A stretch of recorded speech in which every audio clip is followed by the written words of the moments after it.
রোজা আর পূজা এটা হচ্ছে মুদ্রার এপিঠ আর উপিঠ। সিলেট এক নাদান বলছে হিন্দুদের উলুধ্বনি আমাদের আজান। জালেম কয়েকটা ভোট ভিক্ষা করার জন্য ইমান বিক্রি করতে পারে, সে আলেম নয়, সে জালেম ছাড়া কিচ্ছু হতে পারে না। যে মৌলবী সাহেব দাড়ি আছে, টুপি আছে, জুব্বা আছে, কুর্তা আছে, পূজা মণ্ডপে গেল, ওইটা কি মৌলবী না ব্রাহ্মণ? ঠাকুর। দুর্গার শক্তি নিয়ে লড়াই করার স্বপ্ন যারা দেখছেন আগামী নির্বাচনে, তারা দুর্গার শক্তি নিয়ে লড়েন, আমরা আল্লাহর শক্তি নিয়ে তাদেরকে প্রতিহত করতে ছাড়বো ইনশাআল্লাহ। মুসলমান আমার নয়নমণি, হিন্দু আমার প্রাণ। বেটা তোর এত প্রীত হিন্দুদের জন্য, তুই তোর মা বোন বিয়ে দে, কিন্তু বাঙালি জাতিকে নিয়ে এত বড় ধৃষ্টতাপূর্ণ বক্তব্য দিয়ে মুসলিমদের অধিকারকে তুমি খর্ব করেছ। মৌলবী বলছে আপনারা পূজা করেন, আমরা ইবাদত করি, একই জিনিস, শুধু শব্দ পার্থক্য। চিল্লায় করেন নাউজুবিল্লাহ। আমি এত আনন্দ পাইছি মৌলানা যে আজকে শিরকের বিরুদ্ধে কথা বলছে। আমি তো এটাই চাই, আমার সাথে যদি আরো 10টা ভয়েস রেজ হয়, বাংলাদেশকে পাল্টে দেওয়া যাবে ইনশাল্লাহ।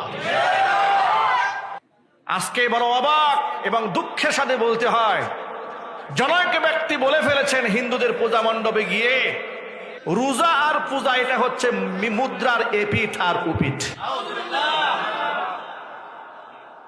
আমরা এই কষ্ট কোথায় গিয়ে ব্যক্ত করব? যে আলেমরা মানুষকে শিরক থেকে, বেদাত থেকে, কুসংস্কার থেকে ও খুরাফাত থেকে রক্ষা করবে, দাড়ি নিয়ে, টুপি নিয়ে, জুব্বা পরে পরে দলে দলে পূজা মণ্ডপে হাজির হচ্ছে কয়েকটা ভিক্ষা করার জন্য ভোট। জালেম কয়েকটা ভোট ভিক্ষা করার জন্য ইমান বিক্রি করতে পারে, সে আলেম নয়, সে জালেম ছাড়া কিচ্ছু হতে পারে না। অথচ তাই করছে।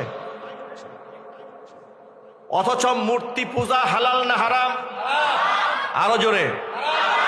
পীর পূজা, দুর্গা পূজা, দর্গা পূজা, গাছ পূজা, খাট পূজা, শায়েক পূজা, সব পূজা হালাল না হারাম? শিরক।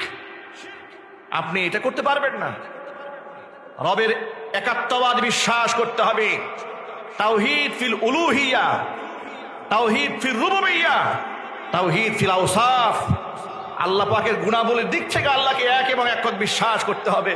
জনৈক নেতা বলছেন মা দুর্গার বাণী হচ্ছে এটা শুধু হিন্দু সম্প্রদায়ের জন্য নয়, এটা গোটা মানব জাতির জন্য।